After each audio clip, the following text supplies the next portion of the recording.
Brilliance Audio. Cleopatra's Dagger by Carole Lawrence. Performed by Kate Rudd. Elizabeth Vandenbroek hurried from her apartment building on East 18th Street. In such a rush, she was halfway down the block before the heavy front door closed behind her. It was nearly 8 o'clock, and she had overslept. Again. It had been less than a week since she had taken up residence in the Stuyvesant, and she was up most nights unpacking and arranging her things. She felt lucky having managed to secure a suite of rooms in the building, the first of its kind in New York. Built just a decade ago, in 1870, it was the first example of French flats in a city that previously had consisted of only tenements and townhouses. The Stuyvesant had a certain cachet, and Elizabeth's status-conscious mother had pulled some strings to get her an apartment there. A gust of wind caught Elizabeth's hat and nearly swept it from her head. She clamped it back on with her free hand, the other clutching her precious briefcase. Her mother always chided her for not using enough hairpins to secure her auburn hair. Thick and coarse, with stubborn curls, it was difficult to manage at the best of times. This time, she reflected ruefully, her mother was right. Holding the hat onto her head, she scurried awkwardly down Irving Place toward the entrance to the 3rd Avenue L, the elevated train that would take her to her job at the New York Herald. As the newspaper's only female reporter, Elizabeth wanted desperately to make a good impression. Approaching the entrance to the L, she thought briefly about hailing a cab, but reasoned that, at this hour, traffic would likely slow down even the fleetest of horses. And streetcars were notoriously prone to congestion. No, she thought, the train might be noisy and dirty and smelly, but she was better off above ground during the city's infamous rush hour.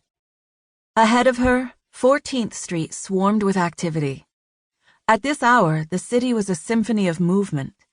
Pedestrians competed with cabs, carts, carriages, and horse-drawn trams running along east-west trolley lines. Small boys darted in front of oncoming vehicles with breathless daring, as their mothers shouted unheeded words of caution to their reckless offspring. Dogs barked, horses trotted, parents yelled at their children, well-heeled businessmen called for cabs, cart merchants hawked their wares with a variety of colorful phrases. City officials frowned upon street vendors due to the city's already excessive noise level, so they tended to cluster near certain train stations and ferry ports. The 14th Street L station was a vendor gold mine, with thousands of potential customers passing through during rush hour. Oyster sellers competed with ragmen, corn vendors, and other merchants for the public's attention. "Oysters! Get your fresh oysters here! Rags, rags, any old rags, old cloth, any old cloth." A thin female voice piped up over the deeper male ones. Hot corn, all hot, just came out of the boiling pot." The smudge-faced girl selling corn was young. Too young, Elizabeth reckoned. She could not have been more than 10. In spite of being late, Elizabeth pressed a nickel into the girl's grimy hand.